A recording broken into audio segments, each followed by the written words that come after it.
ये कहानी है तो बच्चों की। दोनों बच्चे बहुत ही अच्छे दोस्त थे। एक बार वो साथ में खेल रहे थे और खेलते खेलते शाम हो गई और फिर वो अपने घर जाने लगे। तो जब वो घर जा रहे थे तभी रास्ते में उन्हें जामुन का एक पेड़ दिखाई देता है जो कि बहुत बड़ा था और उस पर जामुन भी लगे थे।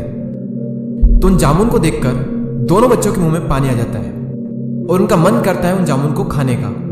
और फिर वो कोशिश करते हैं उन जामुन को तोड़ने की। वो खूब पत्थर फेंकते हैं लेकिन जामुन इतने ऊपर थे कि उनके पत्थर वहां तक पहुंच ही नहीं पा रहे थे। उन्होंने बहुत कोशिश की लेकिन हर बार वो अपनी कोशिश में नाकामयाब हो रहे थे। उन्होंने बहुत कोशिश की लेकिन फिर भी उन्हें जामुन हासिल नहीं हो पाए और ये सब करने के बाद में वो निराश हो जाते हैं। और एक दोस्त दूसरे दोस्तों से कहता है कि यार प्रकृति ने हमारे साथ में ये बहुत ही गलत किया कि जो इतने मीठे मीठे छोटे छोटे जामुन हैं उन्हें तो इतना ऊपर रखा और जो बड़े बड़े तरबूज है वो बेल के सारे जमीन पर होते हैं।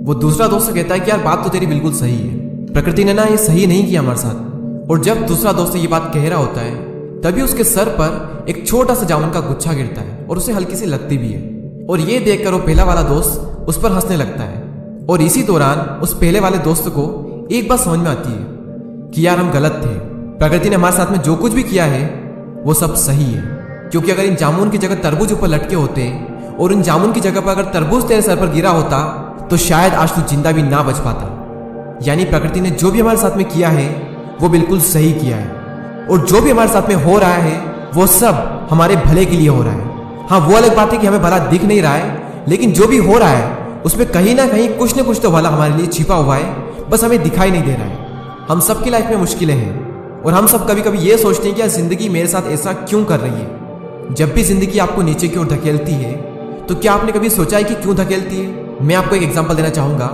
यूट्यूब पर अभी कुछ दिन पहले मेरे सामने एक वीडियो आया, वो था तो ग्रेविटेशन पर यानी गुरुत्वाकर्षण पर, लेकिन उस वीडियो में लाइफ की एक बहुत बड़ी लर्निंग थी, एक बहुत बड़ी सीख थी उसमें लाइफ की। उस वीडियो में क्या था मैं आपको बताता हूँ। एक तरफ एक प्लेन सरफेस था जो कि नीचे की ओर जा रहा था ढलान टाइप, और दूसरी तरफ एक और सरफेस था जो सीधा नहीं था, अप डाउन टाइप था, जो कि अभी आप स्क्रीन पर देख सकते हैं। तो दो ये सरफेस थे और इन दोनों सरफेस पर एक स्टील की बॉल रखी हुई ऊपर की साइड, जो कि आप देख सकते हैं।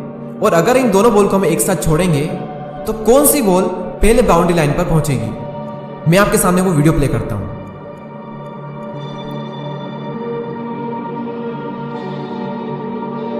तो जैसा कि आपने देखा कि सेकंड वाली जो बॉल है वो पहले वाली बॉल के मुकाबले जल्दी बाउंड्री लाइन पर पहुंच गई। अब इससे लर्निंग क्या है कि जिंदगी आपको जितनी तेजी से नीचे धकेलती है उतनी ही तेजी से आपको ऊपर भी पहुंचाती है। या फिर ये कहें कि जिंदगी आपको नीचे धकेलती है ताकि आप ऊपर जा सको और बाकियों के मुकाबले जल्दी जा सको, उन लोगों के मुकाबले जिन्हें मुश्किलें नहीं मिलती। या फिर ये कहें कि जो अभी प्लेन सरफेस पर है। शेर अगर 2 कदम पीछे हटाता है तो इसका मतलब ये नहीं है कि वो डर गया है, बल्कि इसका मतलब ये है कि अब वो एक लंबी छलांग मारने वाला है। तो अगर जिंदगी तुम्हारे साथ कुछ गलत कर रही है तो डटकर चलते रहो। चलते रहोगे तो सेकंड बॉल की तरह एक न एक दिन बहुत तेजी से ऊंचाइयों पर जाओगे। लेकिन अगर हार कर रुक गए तो फिर तो तुम और ज्यादा नीचे चले जाओगे।